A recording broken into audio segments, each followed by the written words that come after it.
Hello, you're watching Much Ado About Something today, and I'm Donna. Well, I am deciding to join and make a video on the collab with Jessica from Roots and Refuge.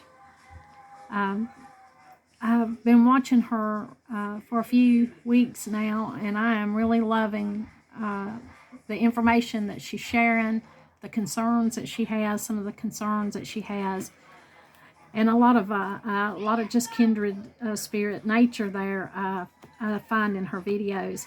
Now, one of the things that she's doing, she's having a collaboration, and it's basically on our sharing our book recommendations for solid information on this lifestyle, the homesteading or the self-sufficient lifestyle. Now, if you've watched my channel here, you know that Donald and I are in the city, and we've been in the city for quite a while. We married young. I was 18, Donald was 20 when we got married, and we started having children. So we had planned to just let this be our starter home for us to move here and then move out onto more land as the opportunity came.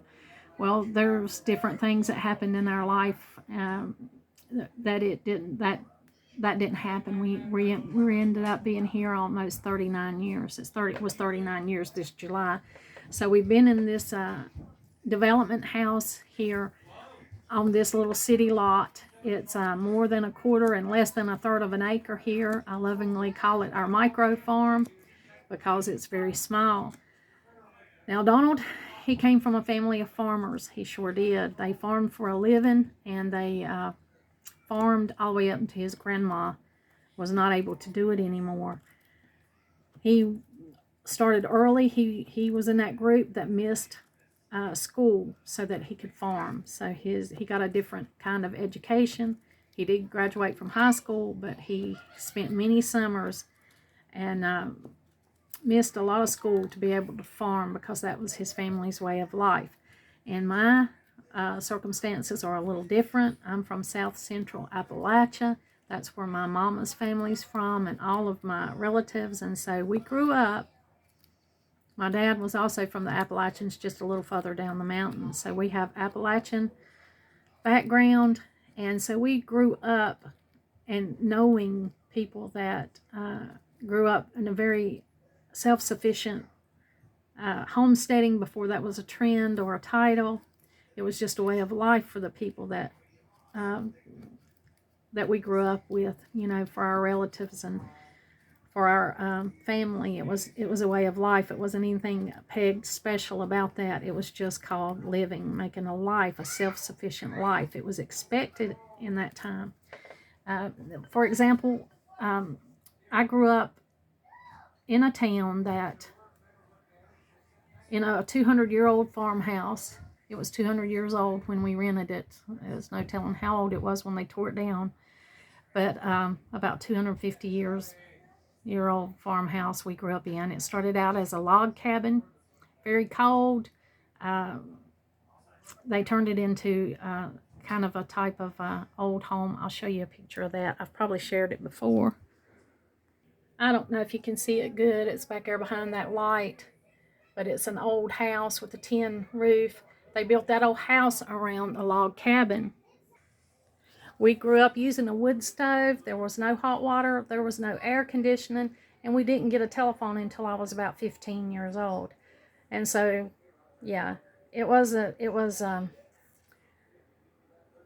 living. I have lived it. I have lived the lifestyle. So I have that experience behind me, and I also have generations of experience that I've learned from the Appalachian relatives that I had. And so there's a lot to share. But having said all of that, I also am an avid reader. Ever since I've learned to read, I have read everything that I can come in contact with.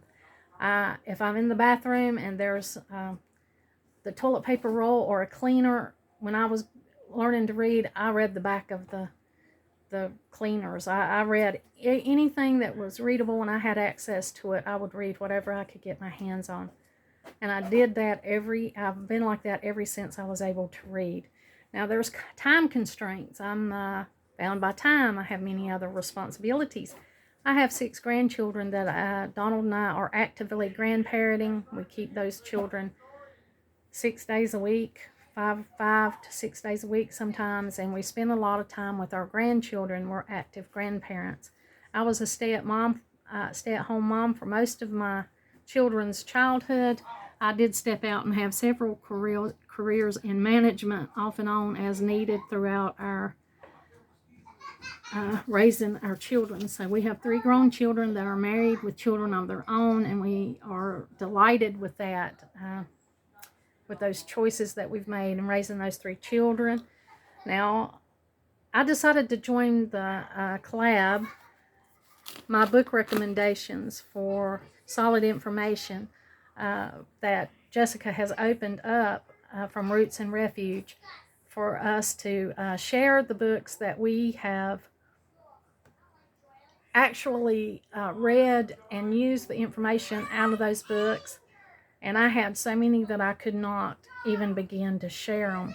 In fact, I'm going to show you my living room where I've tore down my stacks of books trying to find the ones I thought would be the most, the best referrals for solid information that I could find. I'm going to just show you, I'm going to spin around here and show you my books.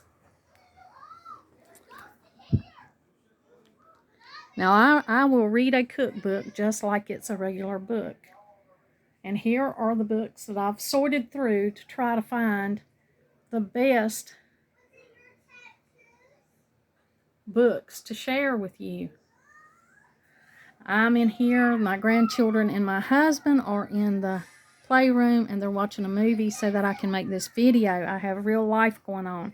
But these are my books. I have yet to build bookshelves for my books, and this is only a fraction of them. In this house, I don't have the shelving bookshelves I need to store these books, but here they are. And then here are the contenders that I have read that I wanted to share with you guys. Here are some of the books that I've read. And it was a really hard decision to come down to just a few books. I wanted to be able to share as much as I possibly could on a diverse level. My books are on gardening, they're on herbal remedies, they're on soap making and just different things. If you just go through the spines and see, I love cookbooks. I love Southern cookbooks and American cookbooks. Those are the 2 that I love and I enjoy reading. Now, having said all of that, I do have a book list here to recommend for reading if you really want to gain information or add to the information you already have. If you're really interested in the lifestyle of homesteading and self-sufficiency, I've just got a few here that just came to the top of my head while I was looking through my books, thinking, now what would I suggest? Now, this life encompasses a spectrum of things. It's homesteading, it's maintaining a home in a self-sufficient manner. It's raising families or caring for families. It's animal husbandry. We've got rabbits and chickens here on our little micro farm. Taking care of those and being able to maximize those and take as good a care of those animals as you possibly can. So that it encompasses that all the way across.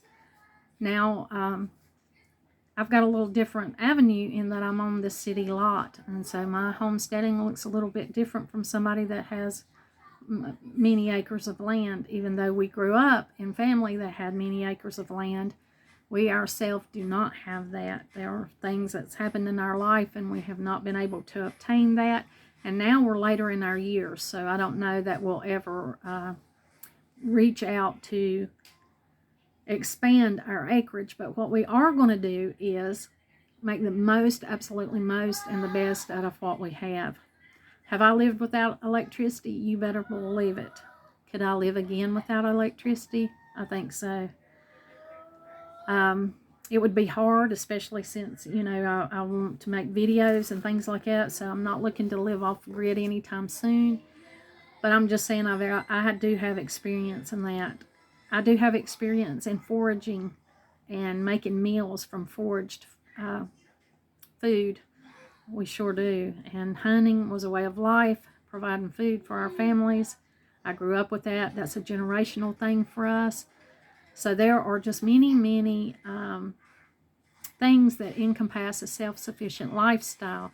And it's a little different if you're in the city, but you can still do things that will encourage that. Now, some of the books that I have enjoyed reading, I have thoroughly just learned a lot of information from them.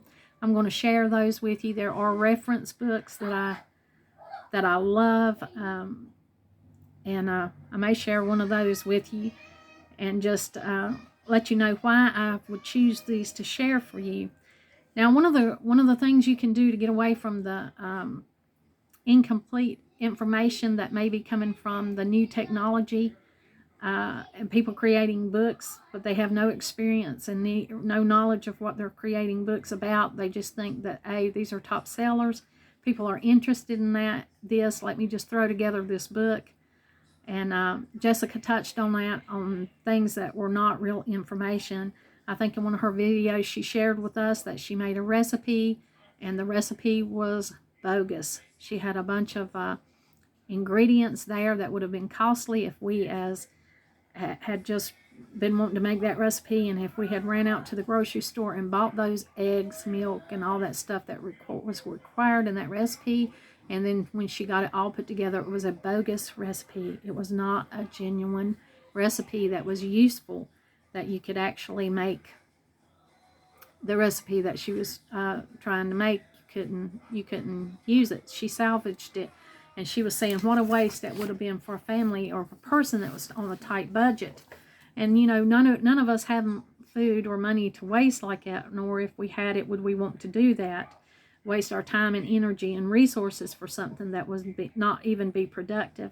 So that's what we're trying to prevent here. I know this is probably lengthy. I just wanted to give an explanation of some background of my own experience, and I wanted to share some books that maybe would enrich your abilities to have genuine, solid information, which is the goal of Jessica's collaboration, I'm sure, is so that there's a reference for solid information.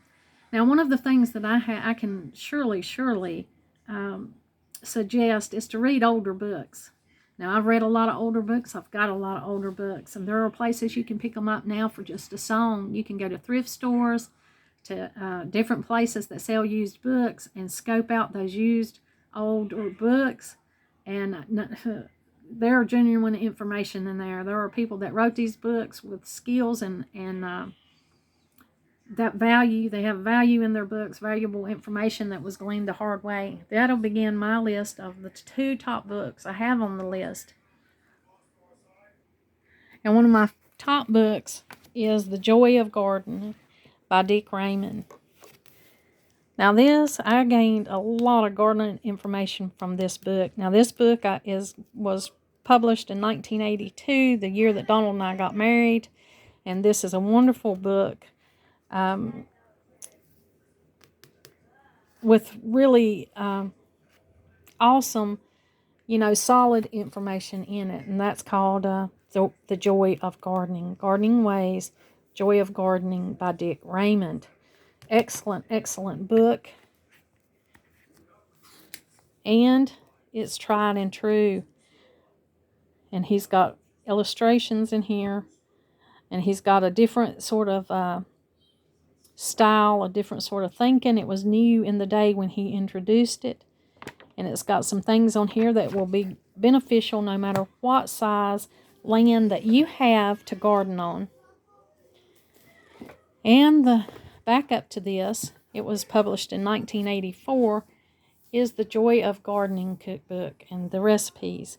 And of course you can see that's a lady on there, and look at all that good food she's fixing. And that's by Janet Ballantyne. Janet Ballantyne. And there's all kinds of good tips and excellent recipes and things that are in this book. And it's a real treasure. These two books are at the top of my list to share with you on the Joy of Gardening. These two older books right here. They've influenced me. I have read them, and not only have I read them once, but I've read them many times, and I've referred back to them over the years. So I absolutely recommend these two books. The Joy of Gardening by Dick Raymond, and it was published in 1982, and Joy of Gardening Cookbook by Janet Ballantyne, and it was published in 1984. So these two older books have valuable, reliable gardening resources and recipes in them, and you know that these books are wrote by human beings. They're too old. They were well written before any kind of new technology to put out anything false was ever developed. So these books are good old standbys. I love them, and they're on the top two of my gardening recommendation book list. Now, there is a newer book that I don't have. I've got this book loaned out at the time, and the name of this book is The No-Dig Organic Home and Garden. Grow, cook, use, and store your harvest. And those authors are Charles Dowding and Stephanie Hafferty. So this book is an excellent book. I don't have the book on hand with me. I've loaned that out. But for the last 2 years, I have used resources that are in this book. And it has proven to be amazing results for us. The No-Dig, No-Till Garden. And he has many other books. This is just the one that I am recommending to you. Of course, he has starter books, and he even has a book for children. These are tried and true. These are excellent skills that he's sharing in his book. And this would be the third book that I would recommend. And the fourth book is a little bit, it's a little bit heavier. It's The Medical Herbalism, Science and Practice of Herbal Medicine. David Hoffman, author of the Complete Illustrated Holistic Herbal. Now, I share a lot of herbal remedies. I share familiar herbs and things that I grew up eating and what we used them for. And I share those on my channel as part of the lifestyle part of my channel. And I always reference back to this. This is if you want knowledge, this book has the knowledge. And it's an excellent book to gain medical herbalism information from that's scientific and practiced. And so that's a good book to have on your library shelf for reference when you're interested in herbal medicines. Of course, I am more than interested in herbal medicines, and I do rely on those quite a bit. Now, there are many other books here. I mean, there are things that I could refer to, but those are my top 4. And then I have just one more that I think is an excellent read and an excellent reference. It's all around general good read and reference for somebody that's just starting out, that don't have any idea of what to do from scratch or self-sufficiency. This is a beekeeping, canning and preserving, cheese making, disaster preparedness, fermenting, growing vegetables, keeping chickens, raising livestock, and soap making. So it's a kind of a one-stop shop in a variety of things. And let's see when this book was printed. In 2011. So it's been around, about 12 years now. But it's an awesome little reference book. I think I picked this up at Tractor Supply. You can order it offline. It's different. And the author of this book, The Illustrated Encyclopedia of Country Living, is Abigail R. Gehrig. So that's the author, Abigail R. Gehrig, and the name of it's the Illustrated Encyclopedia of Country Living. So there you go. Those are my top 5 books in my library that I think are worth sharing with somebody that has solid information for sure. Yes, it does. These are solid information, tried and true. Nothing dishonest or misleading in these books. These books are good to have on your shelf. So my first one would be The Joy of Gardening by Dick Raymond. My second one is Joy of Gardening Cookbook. My third one would be Charles Dowding's No Dig Organic Home and Garden. Grow, cook, use, and store your harvest. My fourth recommendation is The Medical Herbalism, The Science and Practice of Herbal Medicine by David Hoffman. And then my very last recommendation would be The Illustrated Encyclopedia of Country Living by Abigail R. Gehrig. And to remember to reference older books, because, older books, they've been around for quite a while. They were printed and published before there were any AI or any kind of tools like that. So they're genuine books wrote by genuine people, and you can apply them to your life in your area. Of course, I like books that are helpful in small gardening in a small space, because that's what I do here. That's what I've been doing for the last 40 years. So it's been very useful reading those books and even referring back to them, introducing a different gardening style. I mean, I'm ever learning for good, solid information.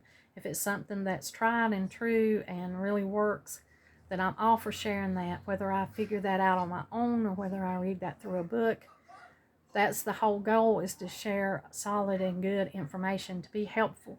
You're not being helpful if what you share is fluff and has no real value. You can't make anything or do anything with it, then it's not any good. So I never want to share anything like that. I want to share the books that have the real value and are useful when people are searching. And of course, there's plenty of books out there. My suggestion is to go first to the used bookstores, is to go to the thrift stores and look through the book section and see if you can find any kind of gardening books, even cookbooks and herbal remedy books from years ago, because those will have valuable tips in them.